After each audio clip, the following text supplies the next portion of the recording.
Hi, this is the August 1st Gloucester Historical Commission meeting being held by Zoom. And the Zoom meeting of the Historical Commission will be consistent with the governor's order suspending certain provisions of the open meeting law and will be conducted by remote participation to the greatest extent possible. The public may not physically attend this meeting, but every effort will be made to allow the public to view and listen to the meeting in real time. Okay, so it's just after 6:30. What is it? 6:30. I think we started at 6:32. I don't think Jude is with us, so we won't have the minutes. And the next item on the agenda is Steve Ludwig, presenting for the West Gloucester Trinitarian Congregational Church. Are you ready to go, Steve? Bob, before you go, I'm sorry, do you want me to take the minutes for tonight? Oh, yes, please do. Okay. That's very good. Bob, before you go any further, I just promoted Kylie. She is here. Now she's on. Oh, good. Hi, Kylie. And just You so made you know, it. you have one attendee. You So have we one have Kylie attendee. and we have Steve Ludwig. Yeah, but you have one And- person from the public, Marianne Boucher. Actually, we have, it's supposed to be Christopher Boucher, who was interested in becoming a member Okay, of so, the Historical Commission. okay, so, do you want me to promote as panelist, or do you want to just allow them to listen? I would promote him. I would promote him as panelist. Okay, Yes, please.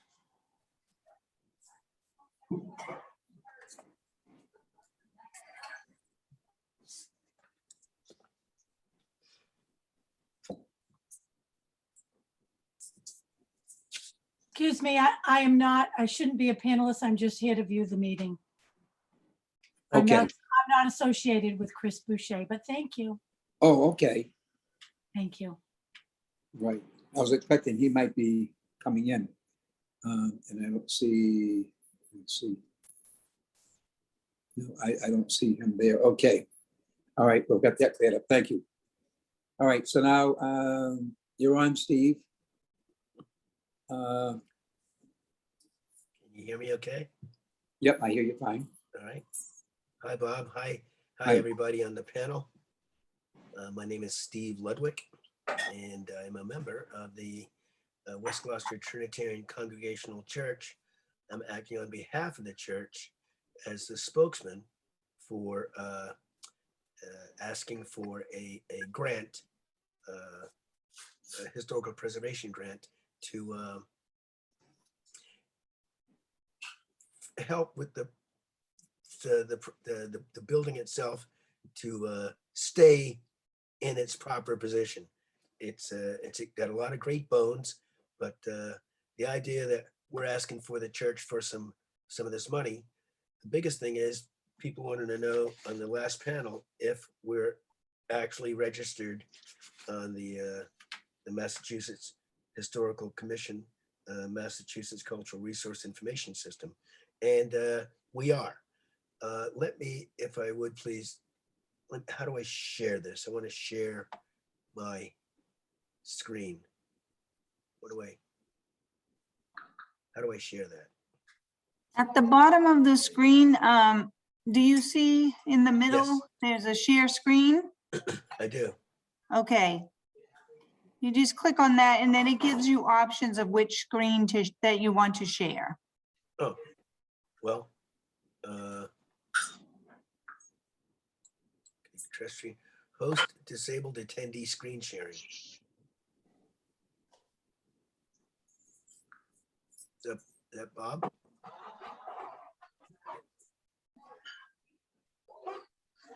You see that?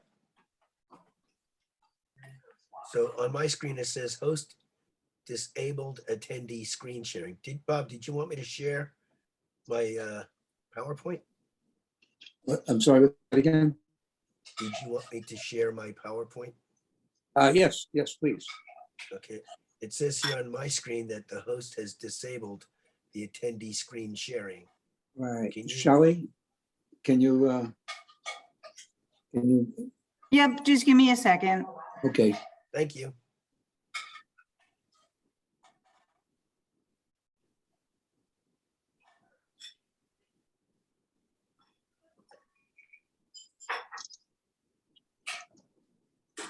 You should be able to now, Steve. Okay. Oh, and here it is. Share. Can you see it? yes, we do. Let me see if I can make it a little larger. It's not extravagant. There's one. And is it?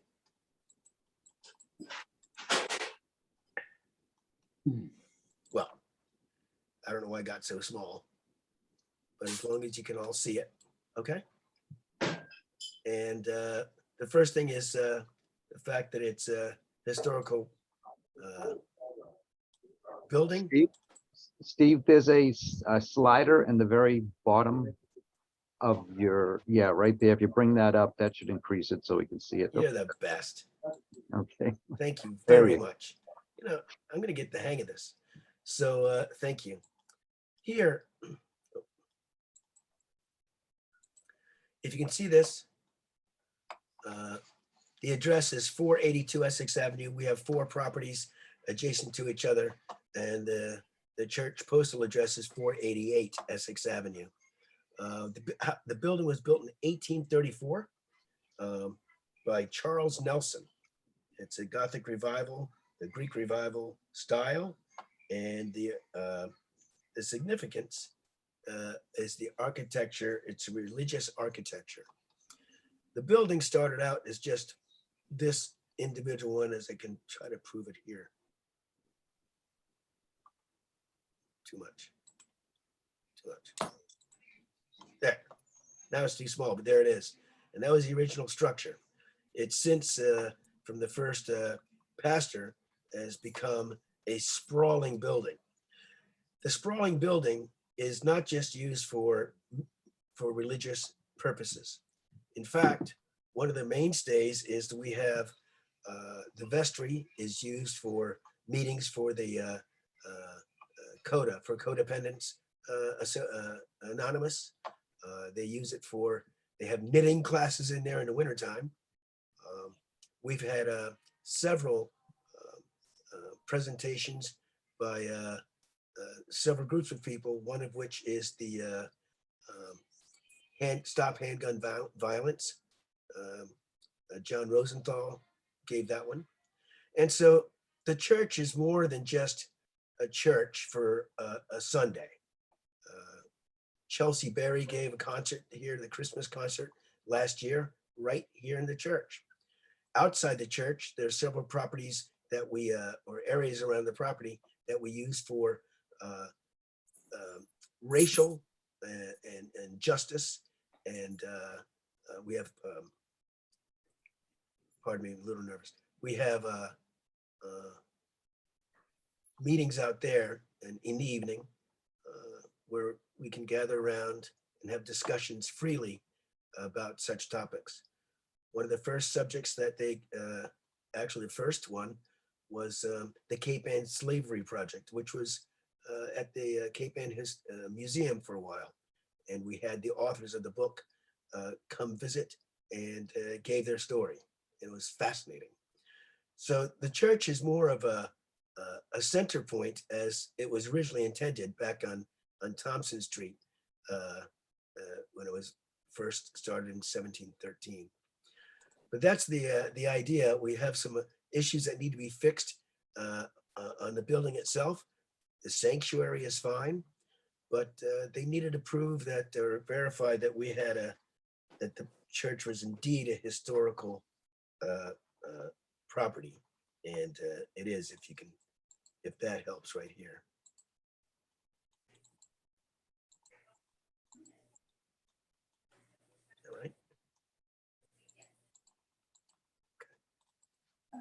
there it is. Is this kind of like what you were looking for? Right. The question I'm going to have right now, if you don't mind my asking the question, is the part that we're looking at now, which is the church that we all know, is that, when was that built? This one looks like it was 1913 from what I gather. Okay. Mhm. There are various stages in the church. Makes it 109 years old. Yeah. Mhm. A lot of history. As I went through the history of the church Right. itself, the Right. names of the people that every one of you guys will know the people that helped start this church. And it's really something. I should have sent a copy to every one of you. It just occurred to me that I could have done that by email. I'm sorry. Did I see that it's on the National Historic Register? Did I see that somewhere in one of your Yes. slides? Is it on the Yes. National? It is. It's on the Massachusetts Cultural Resource Information System. Okay, all right, yes, it's Mac. Yeah, Macros. okay. Is it on the Historic Register? The National it is. Historic, it is that It too. says what, and it's known as the West Congregational Church is how they labeled it. And the address is 482 Essex Avenue. Okay. Now, where is 482 in relation to the church structure? Right next to,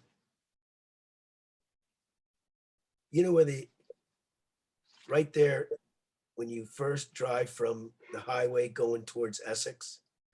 Yes, So that would be, I think it's going to be the east side of the church. If it's the east side of the church, there's a cemetery, a very small cemetery. And we've been tending So- it. if you're looking at the church, as we're looking at the picture right here, is it on the left side of the church? I'm sorry, I could have just used that as a reference. It's on the left side of the church. Okay, yeah, okay. So, is it on the register for the burial ground, or is it on the register because of the church building itself? Well, that's interesting. I didn't even, fascinating question. I wouldn't even thought of that. I don't know.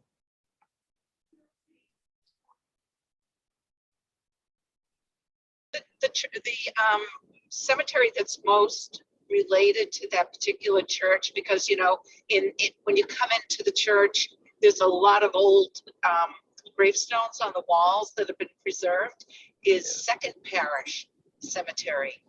That's But the us. church, yeah.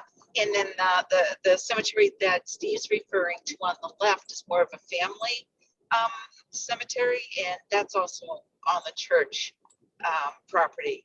Thank you. Thank you.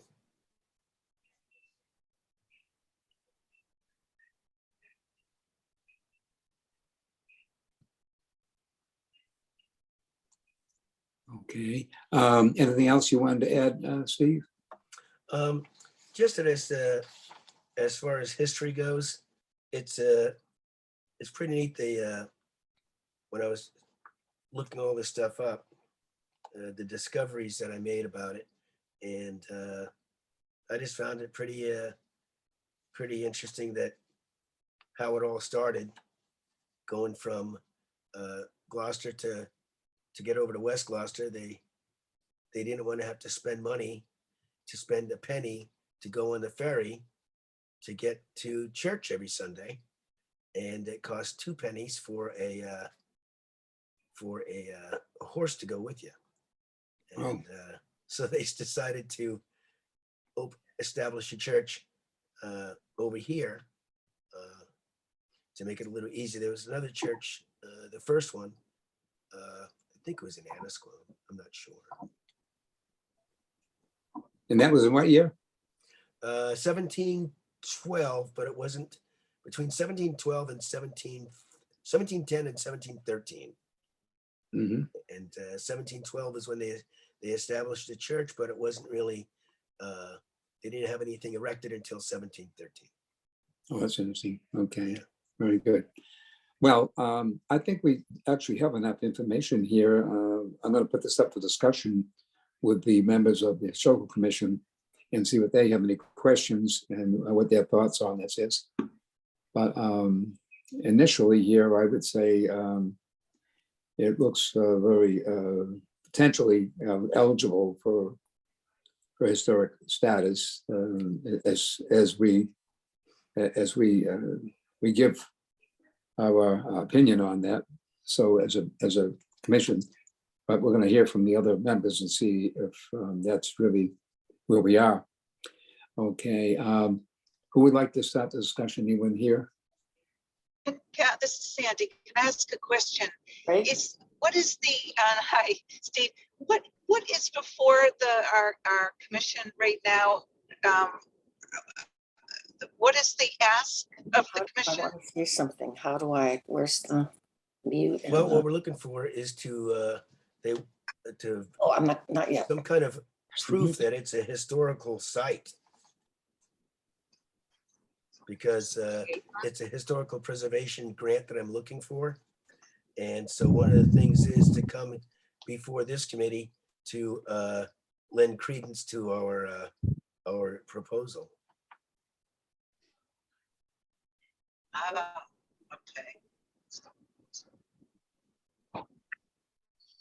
So just Well, a, I don't think oop, it's on the sorry. National Register, but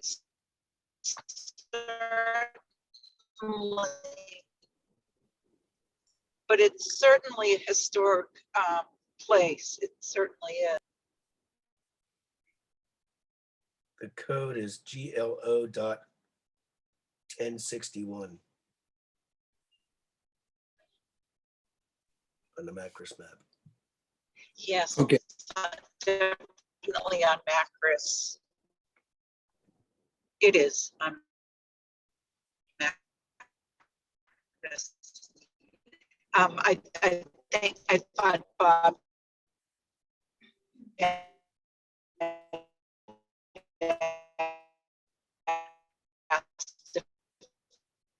Came it's in on the broken. National Register. I don't on the register mean that it isn't an important historic site in Gloucester. Right. I think there's a Sorry, question Bob, here. I'm in the car in Maine. Yeah. I'm going to clarify this. I think what you're trying to say is it doesn't look like it's really on the National Historic Register, but it is on the Macris website, and it is listed by the state on their Macris. So that is documentation that shows the property and description. So I think that we can realize that the structure's been there for 109 years, and it's still in the same style of what it was when it was built. From what I can see, if you can verify that, Steve, has there been some changes to the structure since it was built? The only thing that they did add on to the right side of the picture is a hallway to a school. Okay. Day school. And Right. there's also upstairs as well. Yeah. Right. So the structure, the church structure seems to be very much intact from what it was when it was originally built. So that gives it lots of credibility. Lillian, do you have anything you want to say or ask any questions? You're muted. Lillian? I'll get used to this. I think it's a wonderful building and a wonderful history and important to Gloucester and Massachusetts, and just I really it's interesting to learn all about it. When we have one of those events where we have a public discussion, like with it, whether it's the chief of police Sean Nolan, the city councilor, uses the vestry also for, and I didn't know what a vestry was. It's a place where we all meet and eat. Okay, and so it's not the sanctuary. And the sanctuary is where we all watch the sermons on Sunday and have pews and stuff. So there's a lot of things I just didn't know about a church, actually.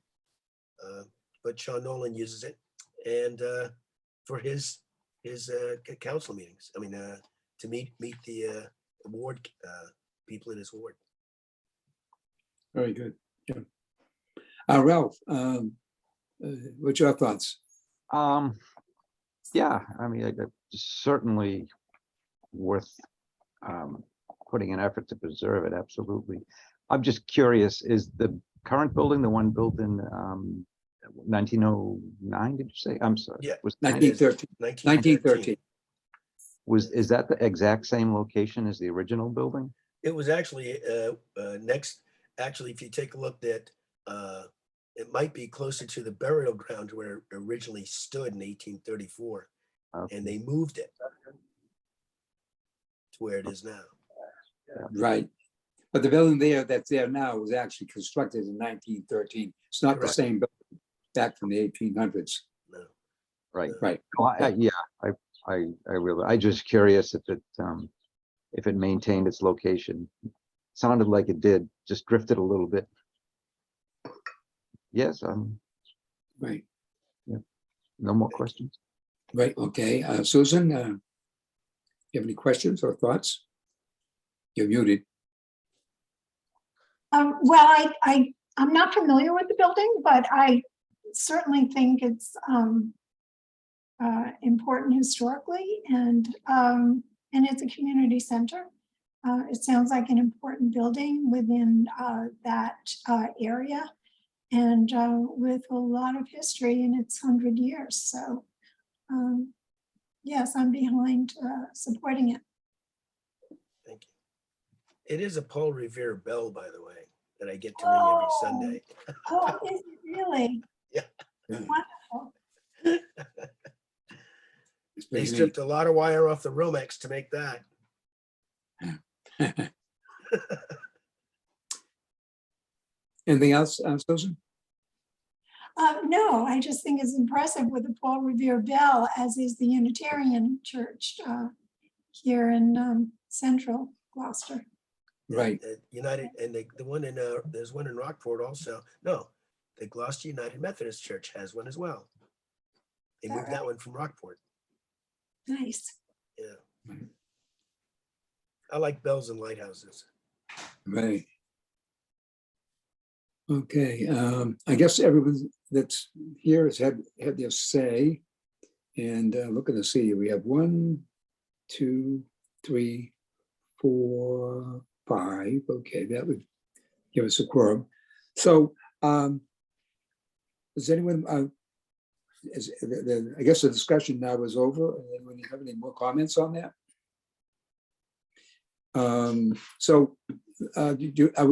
Would the members of the commission feel prepared tonight to vote on this?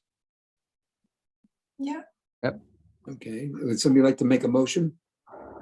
This is Sandy. I would like to make a motion. Okay, and who'd And like I to second it? agree. Yeah. Yes, okay. And who would like to second that? Yeah. I can second it, Bob. Okay, Bob, thank you. And all right, we'll take a vote on that. We'll do roll call. We'll start with Ralph. Yep, I think we should, I don't know, designate is the right word, but consider it as far as our opinion is concerned, yeah. historical. Right. Well, the motion would be Sure.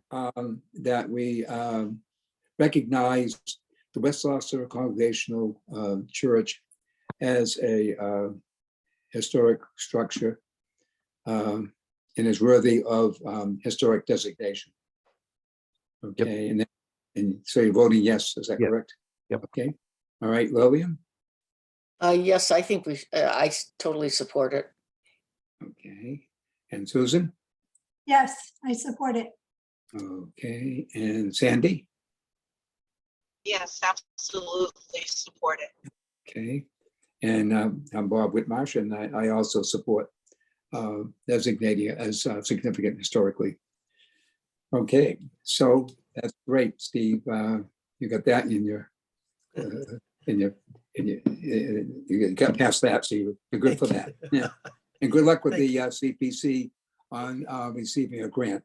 It's gonna be a tough one this year because there's so many grants. I know. Now, do I get a letter from you guys somehow, or is that how we get it? You get to send me an email that that you've established it as such, or how is it? I'm not sure. recorded? Yeah, I don't really, I don't personally do that, but if you want to, you can reach out to Matt Lundberg. Okay.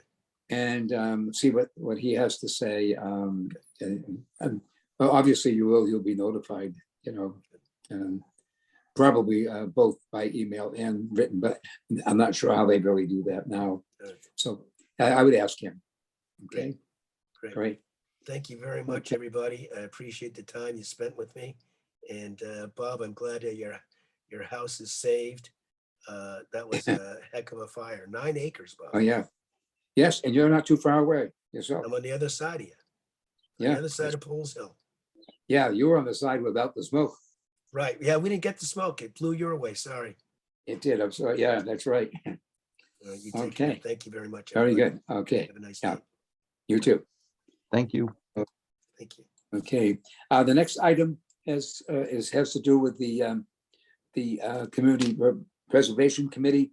Matt Lundberg has requested that we would have a listing of Historical Commission applicants that received historic status, so that when they are considering historic preservation funding for applicants, that we would be able to have provided them with a list, so they wouldn't have to wonder and find out in an awkward way. So it would make things smoother if they had a listing. So I would say that I'm not sure if anything like this had ever been done before. But we could be sure that we start to do this, keep track of the, maybe we can add it to the website or something. There wouldn't be that many really, over a period of time that we would be able to have a listing. So that someone can go to our website and see it, that these are the locations that we've given historic status to. I'd like to see what the other members have to say. Ralph, start with you here. Yeah, that sounds perfectly reasonable. I mean, would it make sense to go back through the minutes of maybe the last 6 months and just get a start by providing the list of what we designated as historical significance, in the recent month? Right, yeah, it would be easier to do that than it is to go way, way back. Yeah, Yeah, and then maybe we can kind of we can go back and add those others that are before that period. Yeah. But we can do it from this time forward. And maybe we need to have a keeper of the list. We have a keeper of the list. I can do that, Bob. I'll go back and make the short list of what we've done recently. Maybe we talk about, I'm not sure who on the website, who's your webmaster or how you get things posted on the site, but Right, once we get the list, we could talk about how we get it up there. exactly. Right, that's good. I have privilege, this is Sandy, I have privileges to post to our site also, Okay. anything you need. Okay, I'll pull a list together and then maintain it going forward, and I'll just send it to you, Sandy, and you can post it. Okay. Great, wonderful. Okay, anybody else have any ideas or comments on this list? Is there one, do we have one historically that like Mary Ellen kept? And You know, are I don't know. I'd have to go back through the files to see, or I could give her a call. But if she did have one, we could use that also as a basis for the list. Yeah, So- or Sandy might know if it's on Google Docs. Well, gosh, we have a lot of stuff on Google Docs. You know what Yeah. I used to do is go through all the letters that she used to write for different things. And I think I have all the letters still, but we never had a list. Hmm. Mhm. But I'll look at the Google Docs when I get home and see if there's anything out there. Okay, Because she gave me everything she had. good. Okay, That's great. You're a great resource and appreciate your work, Sandy. You're very valuable to the commission. Okay, anybody else want to make any comments on this? Okay, I guess we'll do a vote on it that we'll do this. The motion would be as follows, and I'll make the motion that we would have a list of historic commission applicants that receive historic status. And we'll post that on our website so that it is available for anyone that needs to refer to properties that have received this designation. Okay, now that's my motion. Is that somebody like to second that? yeah, I'll second it. Okay, thank you, Susan. Okay, and now we'll do a roll call vote on that. Ralph, you're on mute. Yes, I agree. Okay, Lillian, I think it's a great idea. I support it entirely. great. Susan, Yes, I'm in favor, yes. okay, and Sandy? Yes, it's a great idea. Okay, very good. The motion has been approved. And so now we'll just move forward with that. Appreciate everyone's input on this and the work that will need to be done to make it happen. Okay, the next item is, I did receive something from the MHC, the Massachusetts Historical Commission. And we are certified as a local government. And by being certified local government, it does give Gloucester access to funding that is only given to certified local governments. And it's a good status to have, and I think we should maintain it. But there are some things that we need to do in order to do it. And the only person I know of that knows anything about it is Sandy. Because Sandy's the one that has done this in the past. You know what, Bob? I know that we were supposed to, as a commission, we were supposed to have certain set number of meetings with the historic district. And we were supposed to send a combined report, I think, every year. And honestly, I can only remember doing that once in the last 5 years. It's very Do you- difficult. Yes, yeah. And they don't meet every month. That's, yes. That was the issue. Yes. I think what we need to do is that we need to invite them to attend one of our meetings at least once a year. And that's the criteria, once a year. And I think we should do that as soon as possible. Maybe we can do it for the next meeting, is to invite them. And that'll be the meeting that they meet depending on if somebody has a request. And this will be our request, that we're requesting that they meet with us just so that we can abide by the requirement. And the other thing is that they could actually fill us in on some of the things they've done over the past year, or at least the last few months, that maybe would be kind of interesting to us in the public that watches what the Historical Commission is doing. So I will get, yes.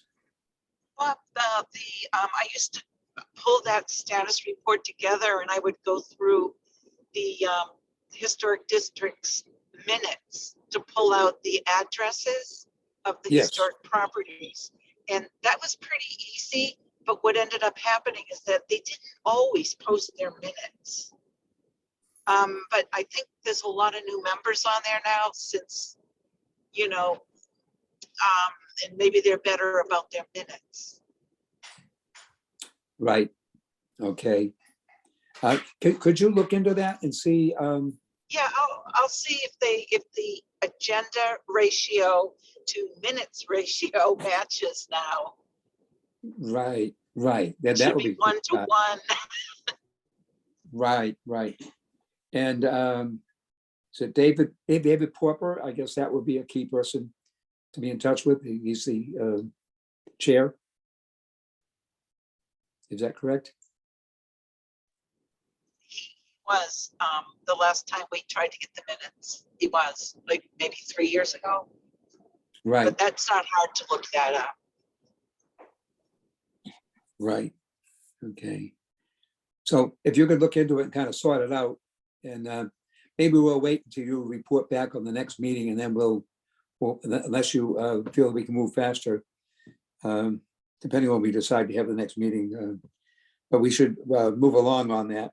And by the end of the year, it'd be good to have a report in, and that'll get us over this getting recertified, so we can renew our certification. Good. Which Okay, I- yes, which I think I'll is a very move on important- that. Yeah, right. Well, thank you very much. Appreciate that. Okay.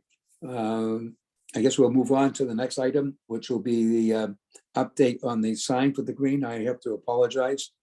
I did not go. Thought I was gonna have a chance to go.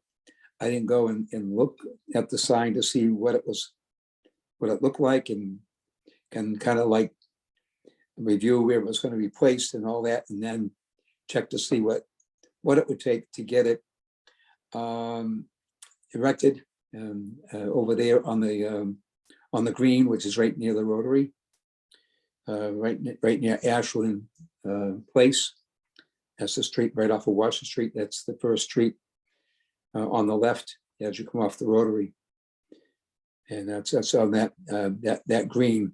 And the green is quite expansive. It's actually in front of the large White House that's to the right of Ashland Place.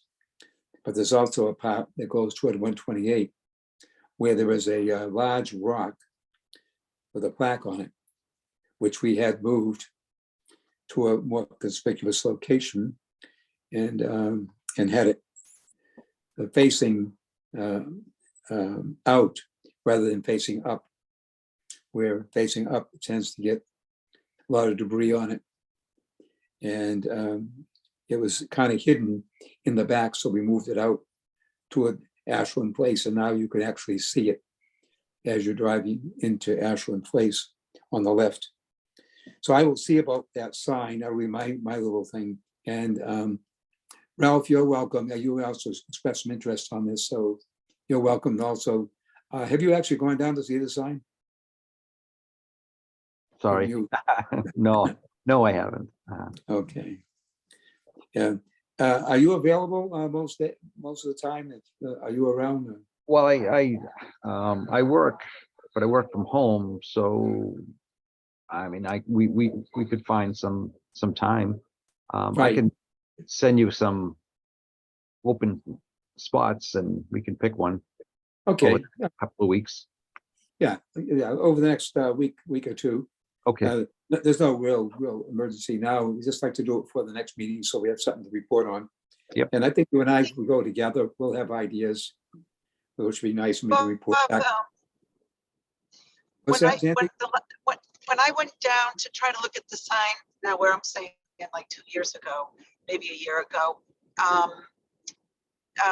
Mike Hill, you can call Rose in the office, but Mike Hill said the sign department leaves really in the morning. They get their assignments in their workroom and then they're gone, and then they lock the room where the sign is. So Okay. you have to coordinate getting there really early before, time it Yeah. just right. But Rose knows their schedule. Right. So what time do they usually leave and lock the room up? I think like between 7:30 and 8 o'clock, but you might Okay. want to check that. I don't know if things have changed at all. Well, that's a good tip, Sandy. Thank you for letting us know. So, and that would be certainly an open time for me, because I don't usually schedule any of my duties until after that time, so I can go actually very early without a problem. How about you, Ralph? Yeah, I'm typically up by 4:35, so that works out just fine. You could give me a wake-up call. Okay, Very good. Okay, that's great. All right, on to the next item. Demolition delay ordinance action plan. Ralph and I are meeting with the mayor. Anyone else from the commission meeting with the mayor on Wednesday at 2 o'clock? I don't think there is. Who else is going to be there besides us? I looked at the, just give me 1 second, the meeting agenda, and I think it was, I'm sorry, the meeting invitation, and there were other folks on it, so give me 1 second. The mayor, Greg Catamarani. Yeah. Martoni, sorry. Right. He is, I'm not sure what his role is. I thought it was the planning commissioner. Yeah, he's if he's a city planner or something like that. Yeah. Yeah, he's awfully good. Yeah, he's excellent. And a Cahill, Jay Cahill. Yes. Yeah, she's good too. Okay. Yeah. These Yeah. are real good players to be working with. Yeah. Okay. So, Great. I know that you, this is new territory for you, but you've been very instrumental in getting it set up. And you also have a good sense about things in, anyway, and you'll be very valuable to me as a backup. I've been looking at this demolition delay for a long time, and I've been to seminars with the Massachusetts Historical Commission, and one of them that we were at, they were talking about how important it is to have a demolition delay, because the properties that are lost in historic communities is very disturbing. How many are lost, and there's no chance to say, is there some other way that we could do this without losing the history? Now, I think it's very important that we make this point, that we're coming from a place where we want to protect historically significant properties, but we don't want to do it at the expense of progress. And there are some situations where a property was removed, torn down, and they actually built something that was much more worthy to the neighborhood and really fit in with the streetscape. And I can think of one particular case down on the boulevard. I believe it's right next to the harbor. What do they call it? The Harbor View Inn. It has two gables on the front. And the property before was extremely old, but it was in very bad condition. And it was never really laid out very nicely inside, very usable. So when they were to tear this down, it was very disturbing because I'd been in the house and I knew how old it was. But it wasn't a real quality structure, but it was very old. And so when I see what they did and how it fits in with the other homes on the boulevard, it really, and it's much more usable. There's much more usability with it. It's a much more worthy property. And I think that was a good thing. Another property that was actually torn down was on Union Hill, and that would be across the street from the Flanagan. It's on Main Street, and it's across from Flanagan's gas station. That's right there, right near Gorton's. And it's on the yellow house, and it's Greek Revival. It has columns, and it's got a large porch across the front. And So they tore that down and they made condos out of it. But if you lived there all your life and you saw that house there and you went away and you came back a year later, they had torn that house down, you never would have known it because it really looks and has a character of the original Greek revival, and color and everything was just like it was. So the street maintained that same character. You know, there's a lot of homes along that stretch that I'm hoping someday get more restored than they are. And because it's some grand homes along that stretch, and there's a lot of grand homes around Gloucester that are covered in vinyl siding, and they're not very well cared for in general. And that's the thing that I want to accomplish, is to try to influence property owners about the value of their property historically, and how it is important to, as you know, they're really taking care of the property until the next owner and the future of the community. And if we were to know how many structures that were removed, Middle Street, in the area around the bank parking lots, the beautiful historic homes that were torn down, that if they were there today, I believe that they would still continue to be there. But we lost the opportunity because they needed parking. And back at that time, preserving historic structures was nothing like it is today. I think we are beginning to realize more and more how important it is. This is really a relatively new thing in the state of Massachusetts. The first historic districts were Beacon Hill and Nantucket. By the way, it was the whole island in Nantucket. I would like to see Gloucester, the whole thing, become a historic district, but that's a big undertaking. That never will happen in short order. But in any case, getting back to the delay ordinance, I think you're pretty aware of this because you were looking into it, Ralph. There are lots of communities throughout the state, particularly on the North Shore, that have demolition delays. And locally here on Cape Ann, you have Rockport and I believe Essex. They both have demolition delays. So Gloucester actually is one of the more historic communities in the state. And we have a lot to gain by having a demolition delay.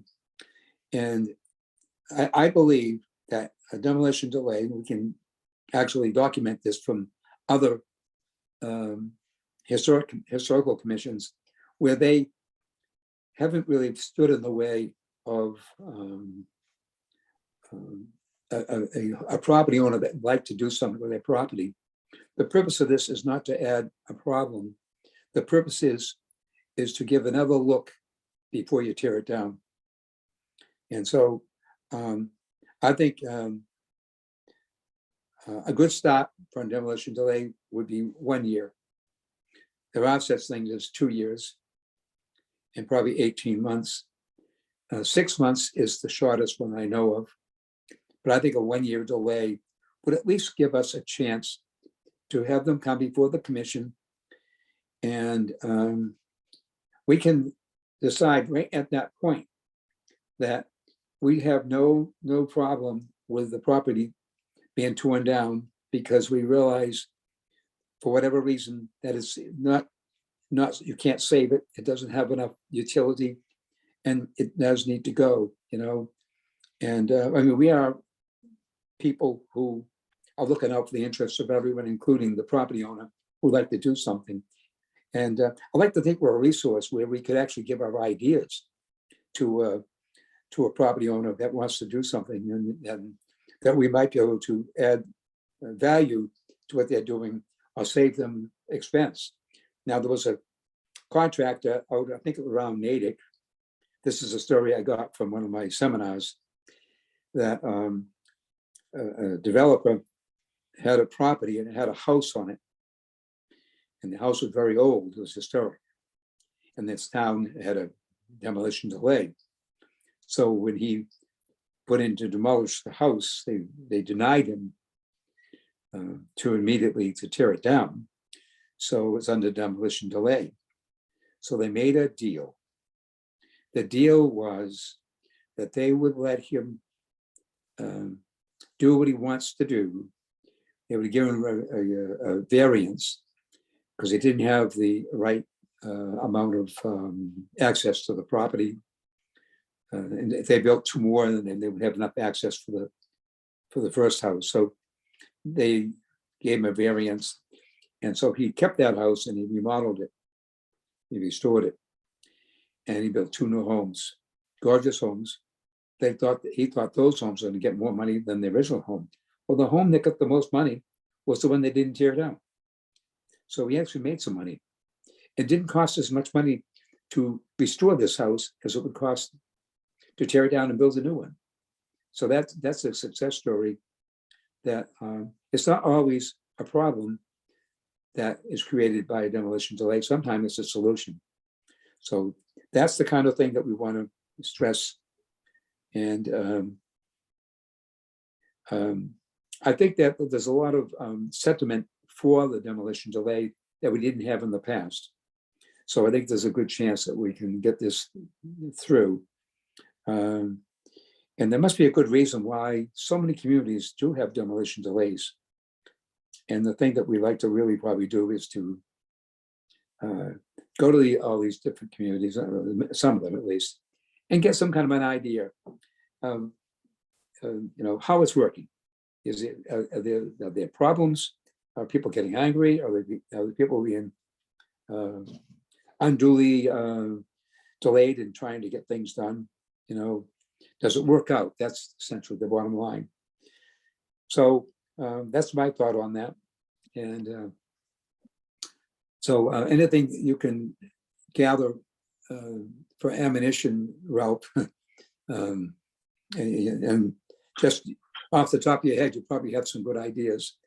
But if you have anything, if you have a list of, I think you had a list of some towns. Yeah, we sent him so I think it was 4 different documents. Now I'm having, let me see, I can look them up right now.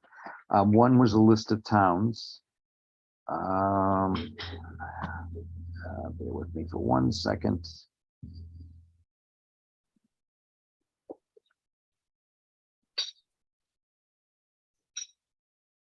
Yeah. One was a letter that was written in 2015 to the mayor from this committee at the time, or the commission at the time, describing the purpose and so forth. So that's one thing we sent him. The other one is the description of the proposed demolition delay as well.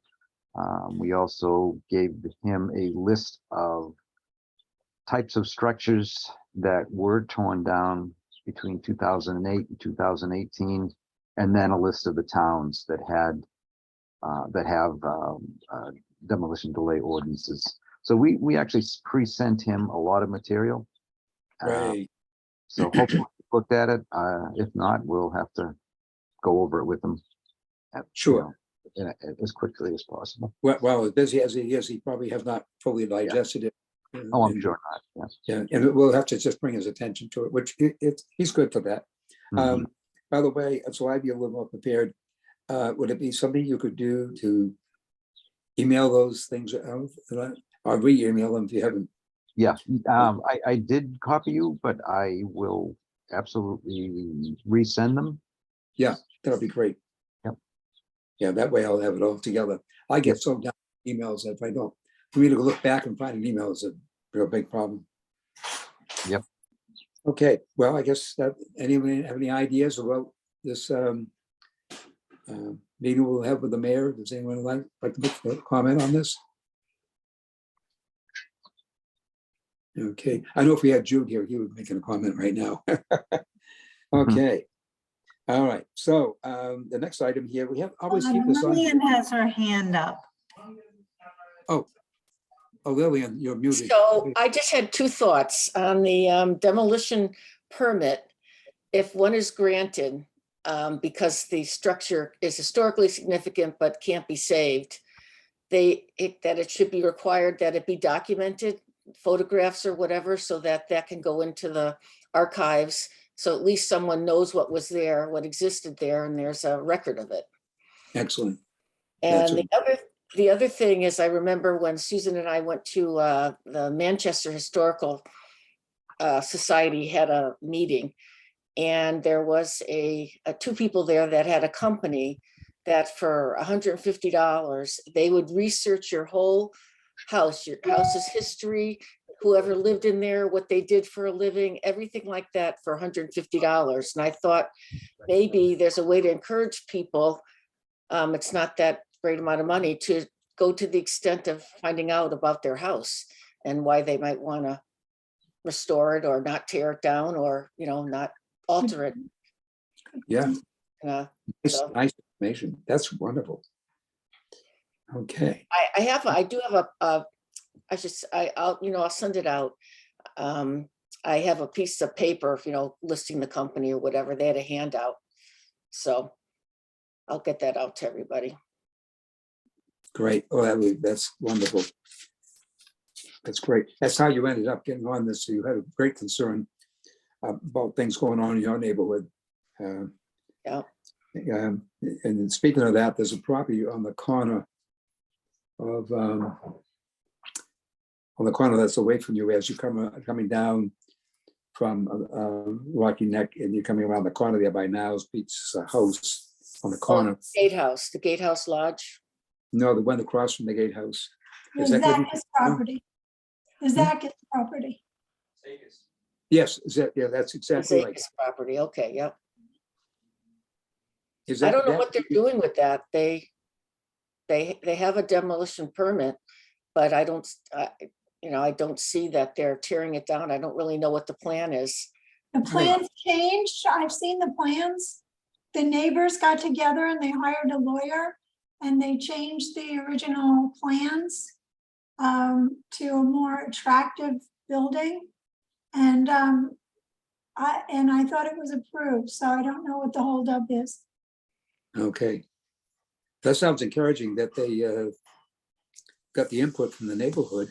Yes, Because I saw that original plan and it was really way too out of scale and not even the right style from the neighborhood. no, not at all. Right. Scary, really.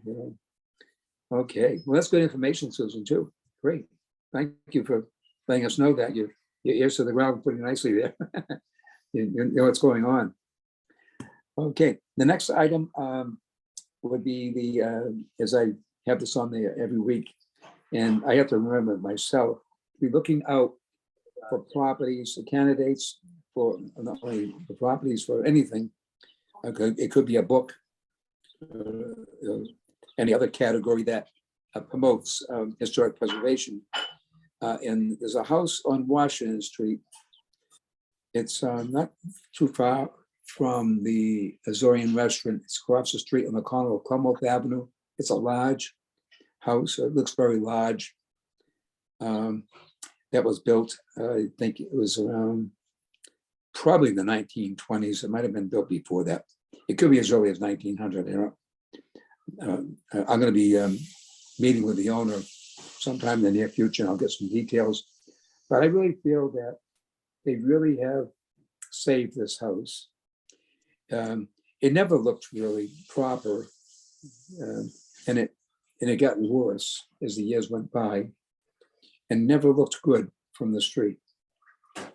And they really have done a great job in keeping a lot of what was there and rebuilding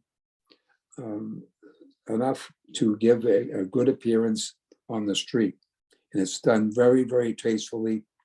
And I believe they could be in line for an award, and we'll take that up sometime in the future. But we have other properties and other possibilities that we should be looking at.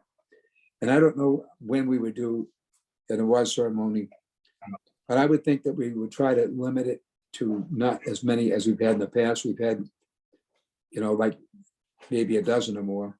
And I think that's just too many. It makes it very hard for people who want to attend and see all of them because it ends up being too long. So does anyone else have any ideas of any potential candidates for an award? Kylie has her hand raised and so doesn't Lillian. Sorry, I only Yes. have my hand raised. I have another board meeting that I'm supposed to be on for the library in the other room. And I'm the Okay. treasurer and have to do the treasurer's report. So I was Okay. wondering if I could sneak in after the item. Could you do it now? Sure, sure. Okay. I Why hate don't to we let you interrupt jump you. in now? And Okay. then that way you'll be free to go. Thank you. Okay, yeah. So go ahead. Our meetings are also on the first of the month at 7 o'clock. So sorry about this.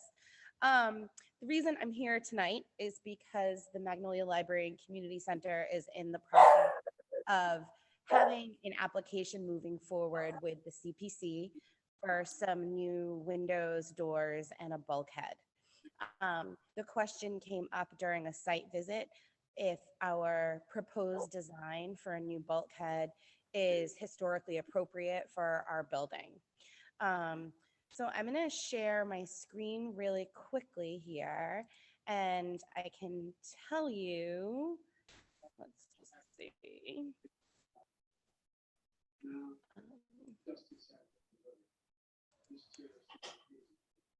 Just pulling it up.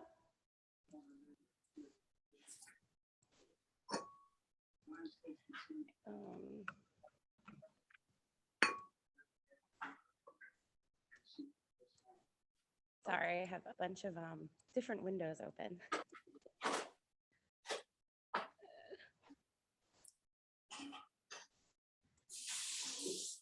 So essentially, the new one is the same as the old one, with the small change that it will have stainless steel fittings. So I'm going to share my desktop, share. And so here is our current bulkhead. And as you can see, it's, nothing special or exciting, but it is in dire need of repair. The contractor is a local contractor here in Gloucester. He lives here in Magnolia, and his proposed plan is to build the exact same thing, but using mahogany wood because of its strength. Obviously, this is a safety concern here, so needs to be a nice strong wood in case anybody walks over it. The fittings would be stainless steel, and again, that's because of the location, how close we are to the water. We need to have things that will be less likely to rot out and last us a long time. So essentially what you see is our current bulkhead. The new one will be designed exactly the same. No changes in size, and again, mahogany construction.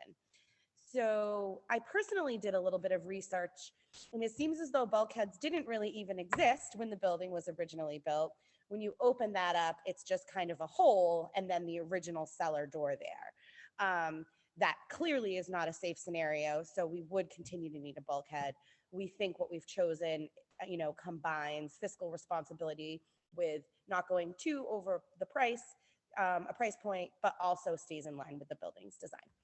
So they had wanted me to reach out to you folks to see, if it's a terrible idea that we do that, or if we are within the realm of what is appropriate for our historic building. I have a question on this.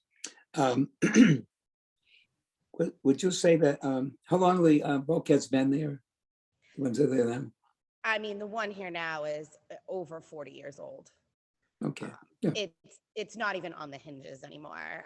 Right. I could guess that maybe they did a renovation here in 1968, that potentially that's when it was done. Right. But there's no actual date available. Right.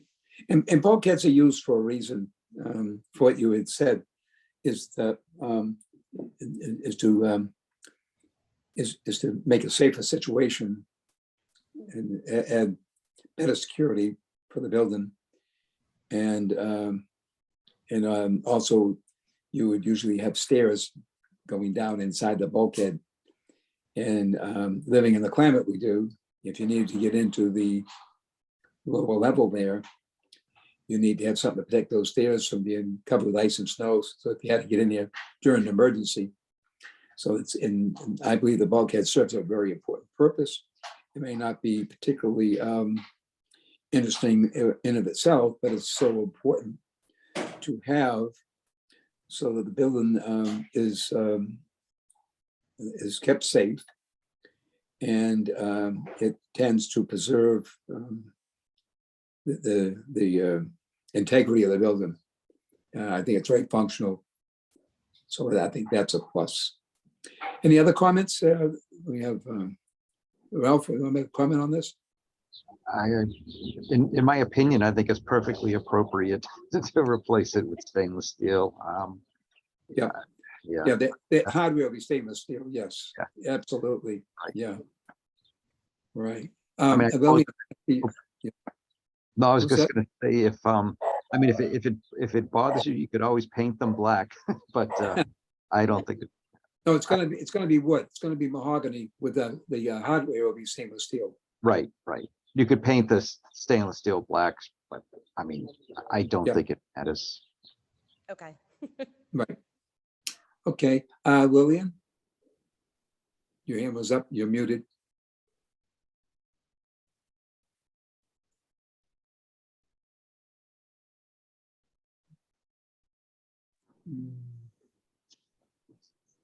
Can you unmute it, Lillian?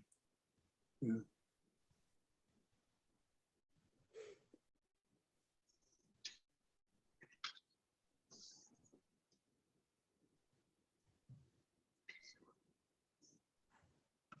Okay, finally. There you go, good. That arrow just goes off into, I don't know, the ozone somewhere. And then I have to bring it back. But I just had a comment about the prior, about possible nomination for the Preservation Award. And that's the property at 171 Atlantic Road, the old Ocean View Inn. Must have gone to the bathroom. The, I think it's Melanson Construction or the developer that Right. that Mary Ellen. Yeah, that's a good point. Yeah, that's a good point. But actually, I don't know if you heard, Keely has to get to another meeting. Oh, And, nope, I we're didn't letting hear her, that. I'm letting her jump in for a minute here. Okay. If you have any comments on the bulkheads that they'd like to put in on the Magnolia Library? They were on the side of the building that is away from Lexington Avenue. So if you were to go on Raymond Avenue around the corner and enter the property on the left, it faces the side yard. And I think there's an apartment complex right next to it. So there's two bulkheads there they want to replace. Just one. Oh, is it just one? Oh, I'm Yep. sorry. No, that's Are there two bulkheads though? There's two bottom entrances. I think when they raised the grade on the side of the building to put a driveway in, one of the bulkheads needed a bulkhead. The other one still has an entryway door. Oh, it does. Okay. I knew there were two Yep. doors. Okay. Yeah. All right. So it's one bulkhead that needs to replace, and they're going to do it with mahogany, and the which will be more durable to last longer, and also it'll give the strength that if anyone gets on top of it, that it won't give and have something fall down into the opening of the bulkhead. So that's, if you had any comments on that. Yeah, Yeah, I this- do. Yep. Yeah, I have a question, please. I'm not sure if I missed this, but is it going to be stained or is it going to be painted the way it is? Is it going to It's be, going to be exact. Yeah. Yeah. Go ahead. It'll likely be painted again just to blend in with the building as much as possible. Mhm. There Right. is an apartment building that abuts the side of us and they have to see us. So, the less, obvious it is, I think the better. yes, I see. Thank you. Thanks. Mhm. Yeah, I think it'll be very, very nice, actually. And, it's going to be a lot more pleasant to look at than the hardware that's in disrepair and the wood is not looking too great and won't hold paint that well. So I think that a new wood and new hardware in exactly the same configuration certainly makes a lot of sense. Okay, so if you'd like, we can take a vote on this, that we support your endeavor here and feel that you're in keeping with the tradition of the building. Yeah, that would be Okay. great. Okay, Ralph, we need a motion. Who would like to make the motion? I can make a motion. Nope. Okay. All right. All right, this motion will be to give support to the Magnolia Library for their design of the bulkhead, which is in dire need of replacing. And so we need a second for that. I second. Okay, thank you, Lillian. All right, we'll do a roll call vote. Ralph? Yes, I agree. I approve. Yep. Okay, great. Lillian? Yes, I agree. Okay, and Susan? Yes, I'm in full support. Okay, and Sandy? Full support from me. Okay, very good. And I'm Bob Whitmarsh, and I fully support this as well. So it's 100% for those who are attending tonight, and I appreciate that. Okay, Kylie, you're free So to go much. now. I'm gonna sneak out. You're- Thank you. Okay, very Bye-bye. good. Thank you. All right, bye-bye. Bye. Okay, so going back to the last item on the agenda, which is candidates for the award ceremony. And Lillian, you wanted to give a, you wanted to bring us to the Melanson property on where the Ocean View Inn was? Is that the, Yeah, 171 yes. Atlantic Road. Yep. that's that house that used to be like the little convention center? Yes, It's the nicest of all the buildings there. it was. And I And know they that restored it. They restored that. they did. Yeah. I agree with you. I'm glad you brought that one up. We should put that on the list. So looks like we have two to consider. And anything else you wanted to mention here? Or Lillian, anything else on that? I can't think of right now. I can't think of, that's the one that comes to my Okay. mind. Right, that's very good. Okay, anybody else have any ideas? And I'm gonna have to say this, that we have to sharpen our eyes up as we go around the community and see what's going on. I don't know if we even should get some publicity so that there's places that we never go, the streets we never go on, where there's things are happening. So that might be something to think about. But for the time being, we'll work what we're doing and just keep your eyes peeled and see what we might come up with. Okay, that's the last item on the agenda. Is there anything that anyone would like to bring up that we haven't covered? I just want to Susan? say that during the meeting, I sent you the latest plan that I have for the Zakis property. I don't know what the status of it is, but those are the latest drawings to my knowledge. So Okay, they're great. in your email. Okay, did you send that to the other members as well? I did. Okay, great. That's wonderful. Thank you very much. Appreciate that. Okay, anything else? Anybody else want to add something to this meeting? Okay, do I have a motion to adjourn? Yes. Who's making the motion? I'll make a motion to adjourn. Okay, Susan. And who would like to second that? Sandy, I'll second it. Okay, thank you. All right, we'll do a roll call very quickly here. Ralph? To adjourn? Yes. Lillian? Yes, I'm coughing because of the smoke. Mm. Susan Oh, yes. and Sandy? Yes, yes. Okay, and I'm Bob Whitmarsh and I vote yes. So we'll see you all at the next meeting and we'll announce it when we figure out when we'd like to have it. I appreciate everyone coming. And I just wanted to ask one more thing of Sandy. You're going to post these with the city clerk's office? What am I posting? Well, after we approve the minutes, I believe we have to post them with the city clerk's office. So next meeting we'll Oh. approve it. And, Yeah, they don't. Yeah, they don't let me post those anymore. It just gets stamped at the through the city now. If you get the minutes to me, I can post them on the website. Oh, great. Okay. All right. Very good. That answers that question. Okay, then I guess we're all free to go, and I appreciate everyone's help. It's been a good meeting. Thank you, Thank Bob. you. Thank you, All right, Bob. thanks, Have a Bob. good night. Yeah. Good Okay. night, everyone. Yeah, bye-bye. Thanks, Bob. Good night, everyone. Okay.